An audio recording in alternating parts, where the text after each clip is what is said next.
Assalamualaikum warahmatullahi wabarakatuh. Alhamdulillahirabbil alamin wa bihi nasta'in wa la umuri dunya wa din. Wassalatu wassalamu ala asrofil anbiya'i wal mursalin wa ala alihi washabihi ajmain amma ba'du.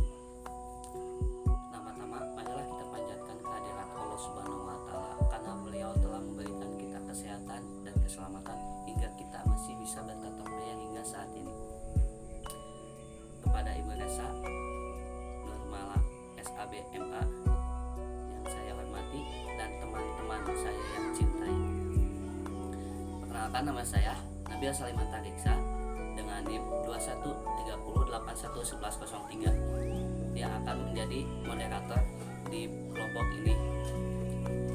Kelompok kami akan mempresentasikan yang berjudul Integrasi, Reintegrasi Sosial dan Konflik. Kepada kelompok kami, saya persilakan. Integrasi adalah pembaruan sesuatu yang berbeda hingga menjadi kesatuan yang utuh dan bulat. Istilah pembaruan tersebut mengandung arti masuk dalam, menyesuaikan, menyatu, atau melebur sehingga menjadi seperti satu. Sedangkan integrasi sosial adalah proses penyesuaian unsur-unsur yang berbeda dalam masyarakat sehingga menjadi satu kesatuan. Unsur-unsur yang berbeda tersebut dapat meliputi perbedaan kedudukan sosial, ras, etnik, agama, bahasa, kebiasaan, sistem nilai, dan norma. Bentuk-bentuk integrasi sosial. 1. Integrasi normatif. Integrasi normatif dapat diartikan sebagai bentuk integrasi yang terjadi akibat adanya norma-norma yang berlaku di masyarakat. 2. Integrasi fungsional. Integrasi fungsional terbentuk karena ada fungsi-fungsi tertentu dalam masyarakat. 3. Integrasi koersif. Integrasi ini terbentuk berdasarkan kekuasaan yang dimiliki penguasa. Proses integrasi sosial. 1. Akulturasi. Akulturasi adalah proses sosial yang terjadi bila kelompok sosial dengan kebudayaan tertentu dihadapkan pada kebudayaan asing yang berbeda. 2. Asimilasi. Asimilasi merupakan suatu proses sosial yang ditandai dengan adanya usaha-usaha untuk mengurangi perbedaan-perbedaan yang ada di antara individu atau kelompok dalam masyarakat. 3. Akomodasi. Akomodasi sebagai suatu proses usaha manusia untuk meredakan pertentangan dan pencapaian kestabilan. Faktor terbentuknya integrasi sosial. Faktor internal.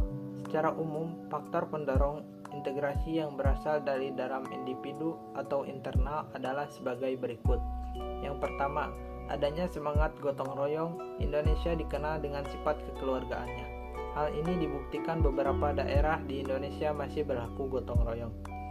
Yang kedua, adanya kesadaran diri sebagai makhluk sosial. Manusia merupakan makhluk sosial yang tidak dapat hidup tanpa bantuan orang lain. Sebagai makhluk sosial, manusia selalu melakukan interaksi dengan orang lain untuk mencukupi kebutuhannya. Yang ketiga, adanya tuntutan kebutuhan. Setiap individu memiliki kebutuhan yang tidak terbatas. Untuk memenuhi kebutuhan tersebut, individu harus melakukan kerjasama antara yang satu dengan yang lainnya.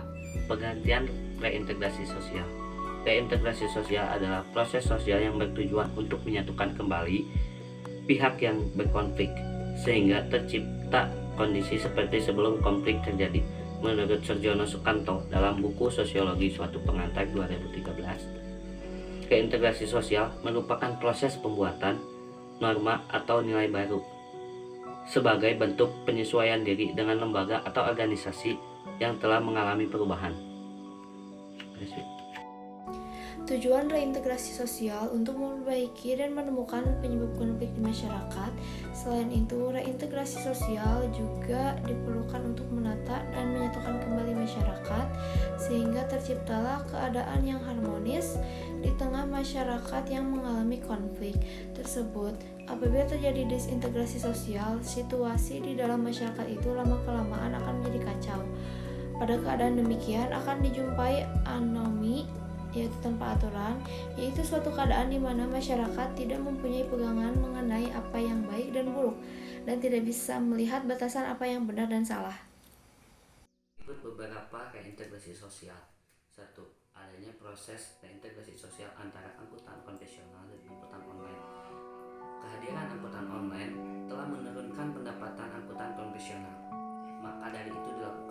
Proses reintegrasi sosial berupa penentuan batas atau aturan antar kedua jenis angkutan ini.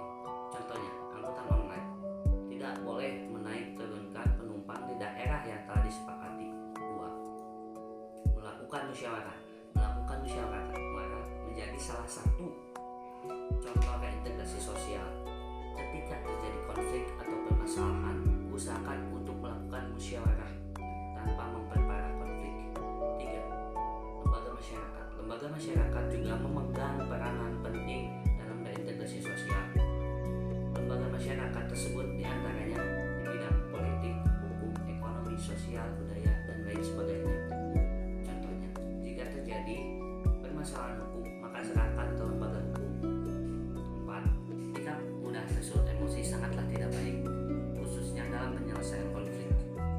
Agar integrasi sosial dapat terselesaikan, maka sikap mudah tersulut emosi haruslah dihilangkan. 5. Tidak boleh main hakim sendiri. Main hakim sendiri tidak baik dilakukan jika ada permasalahan yang sudah sangat menyimpang dari peraturan atau norma yang ada. Sebaiknya diserahkan ke pihak yang berwenang. Pengertian konflik.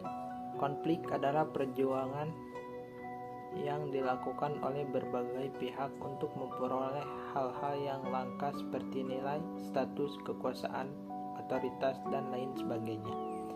Di mana tujuan mereka bertikai itu tidak hanya untuk memperoleh keuntungan, tetapi juga untuk menundukkan saingannya dengan kekerasan atau ancaman.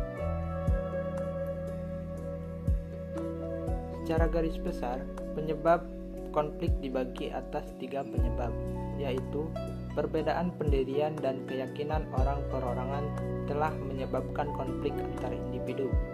Perbedaan kebudayaan tidak hanya akan menimbulkan konflik antar individu, akan tetapi bisa juga antar kelompok.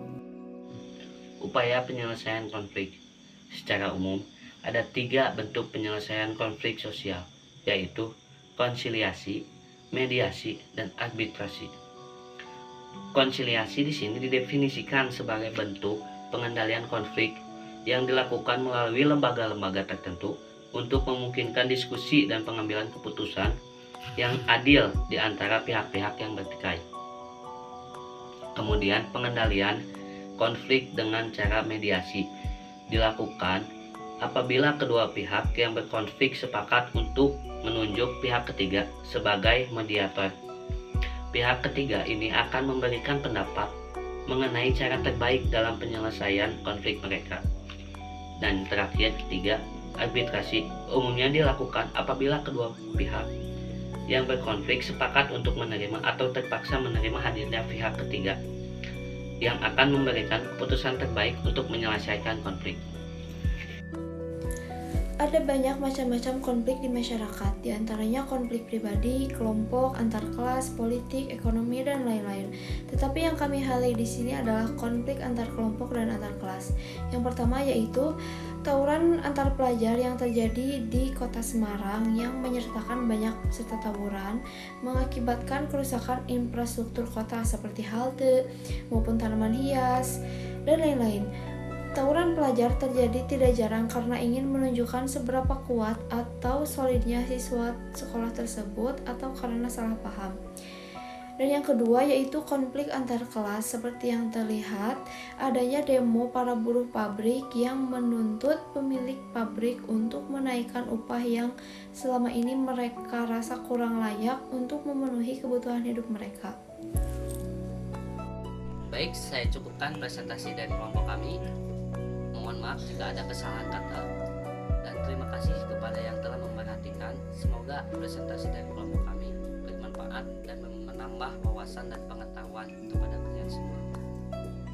Billahi bisabil haq, fastabiqul khairat.